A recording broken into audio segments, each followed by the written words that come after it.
Pemirsa dan hadirin dimanapun Anda berada, serta para penonton yang sudah hadir di gedung ini. Ya, kita masih dalam debat publik calon wali kota dan wakil wali kota Pilkada 2017 di Sabang. Ya. Dan temanya hari ini adalah pemilih cerdas, pemimpin berkualitas. Ya, kita masuk ke sesi kedua. Kedua, ya benar. Nah, di sini Bapak sebagai pasangan calon nanti akan ditanya oleh para panelis kita, Pak. Dan untuk selanjutnya kami mohon para panelis kita yang mewakili Pak untuk memberikan satu pertanyaan dan nanti akan dijawab oleh masing-masing pasangan calon. Dan masing-masing pasangan calon ini nantinya akan memberikan jawaban 2 menit, Pak. Kami berikan waktu 2 menit. Ya, kami persilakan. Bapak Rustam Effendi mewakili, Pak. Ya, silakan Bapak. Baik, bismillahirrahmanirrahim. Assalamualaikum warahmatullahi wabarakatuh. Kita sudah mengikuti tadi visi misi oleh ketiga paslon, sangat bagus, sangat penuh motivasi saya lihat. Ada satu pertanyaan yang ingin saya sampaikan untuk ketiga-tiganya, sebuah pertanyaan yang sangat basic. Kita tahu bahwa selama ini dalam 2 tahun ini ekonomi Sabang itu tumbuh lamban, angkanya 3,9 di bawah angka Aceh dan nasional. Yang ingin saya tanyakan adalah mewakili panelis, apa yang akan bapak-bapak lakukan ketiga-tiganya ini apabila nanti dipilih sehingga ekonomi Sabang bisa tumbuh lebih tinggi. Sebab ekonomi yang tinggi itu penting supaya dia bisa menciptakan lapangan pekerjaan yang lebih banyak sehingga bisa membantu ekonomi Sabang bisa lebih cepat tumbuhnya. Mungkin itu yang saya tanyakan. Sekian. Baik, terima kasih. Langsung ditanggapi pasangan nomor urut 1. Silakan Pak, 2 menit dari sekarang. Baik, terima kasih. Kita sudah merancang itu membuat zona yang hari ini ekonomi Sabang hanya tertopang kepada APBN ataupun bantuan-bantuan ataupun wisata yang hanya datang ke 0 km. Ke depan kita akan membuat zona kebun binatang, kebun buah, kebun anggrek yang bisa panen seminggu.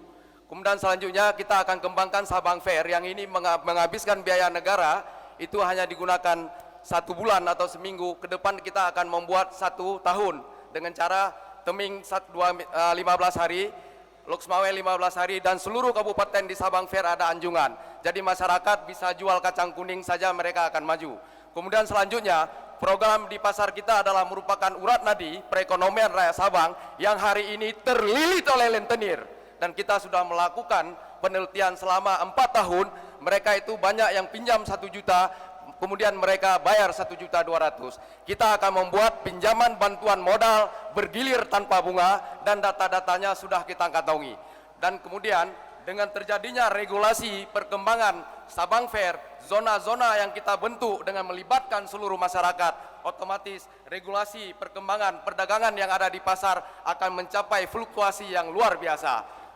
Satu lagi Pak finalis, Sabang dikenal dari zaman dahulu bahwa ada Freeport. Hari ini Freeport ini sudah tutup. Tidak ada lagi bahwa ekonomi Sabang tidak maju. Hari ini dengan insya Allah kalau Allah mengizinkan kita terpilih sebagai wali kota, bahwa pelabuhan-pelabuhan ini akan kita kembangkan seperti zaman dahulu. Kita akan berkoordinasi dengan Muspida yang ada di sini, terus ke pemerintah pusat agar Sabang bisa menjadi sektor pelabuhan Sabang yang bagus, ekonomi rakyat, lapangan kerja akan tercipta. Barang-barang bisa bawa kita tentengan yang kita tenteng ke Banda Aceh dan ke Medan dengan Waktunya habis. Terima kasih. Kita lanjutkan langsung ke nomor urut 2 untuk menjawab pertanyaan dari panelis. Kita mulai dari sekarang. Ya, yang pertama kita melihat bahwa di Kota Sabang ini kita punya potensi yang luar biasa dengan keindahan alam, dengan kebersihan udara, dengan kebersihan laut, dan dengan keamanan dan kenyamanan yang dimiliki oleh Kota Sabang, dan dengan Sabang bebas daripada malaria tahun 2013. Tentunya potensi pariwisata ini harus kita kemas untuk kita jadikan sebagai industri pariwisata. Kemudian industri pariwisata ini tanpa kita promosi tentunya tidak akan bisa berkembang dan tidak akan mungkin baik orang dari tingkat internasional, dari nasional maupun dari daerah Provinsi Aceh tidak akan mungkin mau hadir ke Sabang apabila Sabang ini tidak kita promosi. Jadi oleh karenanya saya kebetulan sekali punya akses langsung dengan Bapak Surya Paloh, bisa kita promosi di Metro TV, dan saya juga punya akses langsung dengan anak Abu Rizal Bakri dan dengan Bapak Haritano, banyak sekali potensi Sabang ini yang harus kita promosi sehingga Sabang ini dikenal baik oleh dunia internasional, tingkat nasional maupun di tingkat Provinsi Aceh. Sehingga dalam hal ini pertumbuhan ekonomi dengan kita kembangkan pariwisata, tentunya baik tukang becak, sopir taksi, kemudian tukang warung, dan semua elemen-elemen masyarakat yang bergeliat di bidang perekonomian untuk meningkatkan pertumbuhan ekonomi masyarakat Kota Sabang ini akan lebih meningkat dan lebih pertumbuhan ekonomi masyarakat ini akan lebih tajam. Kemudian kita juga melihat bahwa potensi di Kota Sabang ini juga di bidang perikanan, kemudian di bidang perkebunan dan di bidang pertanian. Tentunya dalam hal ini segala kebutuhan yang dibutuhkan oleh masyarakat nelayan dan masyarakat petani dan pekebun ini harus kita perhatikan dengan baik untuk meningkatkan pertumbuhan ekonomi baik pada keluarga maupun pertumbuhan ekonomi bagi masyarakat Kota Sabang. Terima kasih. Baik, dilanjutkan dengan nomor urut 3, pasangan nomor urut, silakan. 2 menit dari sekarang.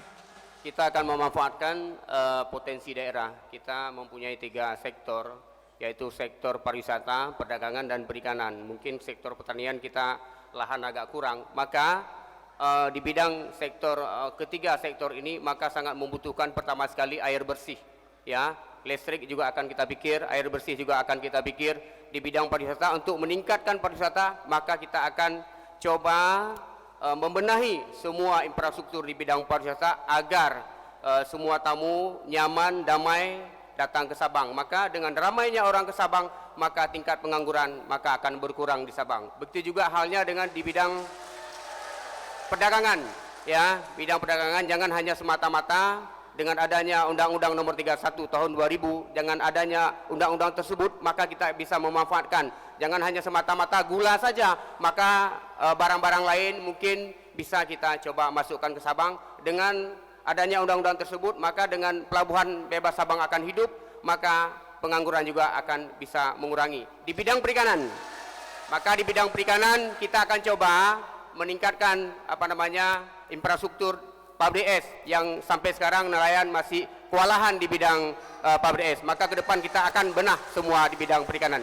Di bidang pariwisata, untuk meningkatkan pariwisata maka kita akan coba membenahi semua infrastruktur di bidang pariwisata agar semua tamu nyaman, damai datang ke Sabang. Maka dengan ramainya orang ke Sabang maka tingkat pengangguran maka akan berkurang di Sabang. Begitu juga halnya dengan di bidang perdagangan.